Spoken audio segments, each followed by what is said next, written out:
نہیں کرنی چاہیے. جس کے ساتھ کھڑے ہو، گرم پانی ہے، ٹھنڈا پانی ہے، جیل ہے، اڈیالہ ہے، نیب ہے، کھڑے ہو جاؤ. پھر یہ کیا بات ہوئی کہ جیتو تم عمران کے ٹکٹ پہ اور تمہیں اقتدار نظر آئے تم ادھر آ جاؤ. میں اس نظریے کے اس وقت بھی خلاف تھا اور آج بھی میں خلاف. میں تنخواہ آپ کے چینل سے لوں، کام دوسروں کے لیے کروں، ایسے تو نہیں ہونا چاہیے. وہ کہاں گیا ووٹ کو عزت دو کا بیان؟ یہ سوال آپ مجھ سے کیوں پوچھ رہے ہیں؟ ووٹ کو عزت دو کس سے پوچھنا؟ اس لیے کہ میں نے بورڈوں پہ لکھ کے لوگوں کو یاد کرایا تھا. یہ بیانیہ بڑا اسٹرانگ تھا، مگر ہم نے ووٹ کو اس دن بے عزت کر دیا جس دن ہم نے اپنا ووٹ باجوہ کو ایکسٹینشن کے لیے دے دیا. اب یہ نظریہ نہیں چلے گا ووٹ کو عزت ہو. ہم نے دفنا دیا اس نعرے کو، افسوس سے کہتا ہوں. تو اب کیا چلے گا؟ اب یہی ہوگا، آٹا سستا کریں گے، بجلی سستی دیں گے. یہ ہم ابھی قوم تو نہیں ہے ابھی بھائی جان. اور اس میں ذمہ دار کون ہے؟ شہباز شریف ہیں بھائی جان. اس میں ہر وہ مسلم لیگ کا بندہ مائنس پرویز رشید جس نے ووٹ نہیں دیا، جس نے بھی ووٹ دیا وہ مجرم ہے ووٹ کو عزت دو کے نعرے کا. یہ کوئی بات ہے یار؟ آپ لیڈر کے سامنے کھڑے ہی نہ ہو کہ نہیں سر یہ گل نہیں کرنی اسی.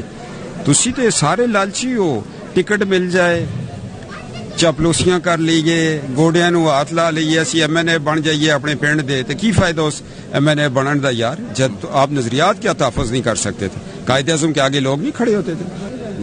سیدنا عمر فاروق رضی اللہ تعالیٰ عنہ سے نہیں پوچھ لیا تھا سلوار قمیض کیسے بنی ہے؟ بسم اللہ الرحمن الرحیم. السلام علیکم ناظرین. فرواز این بی نیوز کے پلیٹ فارم سے میں آپ کا میزبان نواز بھٹو آپ کی خدمت میں حاضر. ناظرین، سپریم کورٹ اور سینٹ آمنے سامنے آ چکے ہیں. اس کی وجوہات کیا ہیں اس پر آج ہم تفصیل سے بات کریں گے، اور بات کریں گے صدر عارف علوی کی جمہوریت کے خلاف، یا یوں سمجھ لیں کہ ایک منتخب حکومت کے خلاف سازشوں کی. اور یہاں پہ ہم ذکر کریں گے لاہور ہائی کورٹ نے جو گزشتہ دن روز فیصلہ دیا تھا 43 اراکین اسمبلی کے حوالے سے، اس پر بھی. اور جو آج نیب کیس کی جو سپریم کورٹ میں سماعت ہوئی ہے اس میں جسٹس منصور علی شاہ نے کون سے ریمارکس دیے ہیں اور کیا کہا ہے، یہ انتہائی اہم ہے. تو ناظرین، ان تمام امور پر بات کرنے سے پہلے آپ سے ایک التجا ہے کہ اگر آپ کو ہمارا پروگرام پسند ہے تو مہربانی کر کے اس کو سبسکرائب کرنا اور لائک کرنا مت بھولیے گا، اور بیل آئیکن دبا دیجیے گا تاکہ آپ تک ہمارے ویلاگ بر وقت پہنچتے رہیں. ناظرین، گزشتہ روز نیب کیس کی سماعت کے دوران چیف جسٹس نے جس طرح پارلیمان کے حوالے سے ریمارکس دیے تھے اور پارلیمان کو جان بوجھ کر ادھورا رکھنے کی اور پارلیمان میں ہونے والی قانون سازی پر سوال اٹھائے تھے، اور جہاں عمران خان کو جو ہے وہ ایک یعنی صرف ایک وزیر اعظم، اب کوئی کہہ رہا ہے کہ اس کا اشارہ عمران خان کی طرف تھا، کوئی کہہ رہا ہے کہ ان کا اشارہ محمد خان جونیجو کی طرف تھا، لیکن کہیں بھی تھا. تو اب کہنے کی بات یہ ہے کہ لیاقت علی خان سے لے کر اس وقت تک جتنے بھی وزرائے اعظم آئے ہیں وہ سارے بددیانت تھے سوائے اس ایک وزیر اعظم کے، اور شاید اس کو بھی نہیں رہنے دیا گیا، یہ چیف جسٹس نے کہا. اور یہ بھی انہوں نے سوال اٹھایا تھا کہ کیا ہم بغیرت ہیں؟ یعنی حیرت ہوتی ہے کہ چیف جسٹس صاحب کبھی کبھی عشق عمران میں اس قدر بہہ جاتے ہیں کہ انہیں اندازہ ہی نہیں چلتا کہ وہ جب بات کر رہے ہوتے ہیں تو اس وقت کیا کہہ رہے ہوتے ہیں. تو بہرحال جو ہے وہ یہ انتہائی نازک معاملہ ہے، اور آج اس جو چیف جسٹس کے جو ریمارکس تھے ان کی باقاعدہ گونج سینٹ میں سنائی دی، اور سینٹ میں باقاعدہ نون لیگ کے سینیٹر عرفان صدیقی نے اس حوالے سے تفصیلی بات چیت کی، اور ان کا کہنا تھا کہ گزشتہ روز چیف جسٹس نے ایسے ریمارکس دیے جن کا براہ راست تعلق پارلیمنٹ یا انتخابات سے نہیں تھا. انہوں نے کہا کہ واضح کر دیں ہم کہ عدلیہ کا احترام کرنے والے ہیں، اور انہوں نے یہ کہہ دیا کہ پارلیمنٹ کے ریمارکس پارلیمنٹ کی عزت پر حملہ ہے. پارلیمنٹ عوام کی نمائندہ ہے، عدلیہ اور افواج پاکستانی عوام کے نمائندہ نہیں ہیں. انہوں نے دو ٹوک الفاظ میں چیف جسٹس کو پیغام دیا کہ پارلیمنٹ ہو یا پھر پاک افواج ہوں یا جو بھی ہوں، آپ ادارے ہیں، آپ ملازمین ہیں، آپ آئین کے دائرہ اختیار میں کام کرتے ہیں، لیکن ہم منتخب نمائندے ہیں. تو بہرحال مزید عرفان صدیقی نے کیا کہا ذرا خود ملاحظہ فرما لیں. گزشتہ روز عالی مرتبت چیف جسٹس آف پاکستان جناب عمر عطا بندیال نے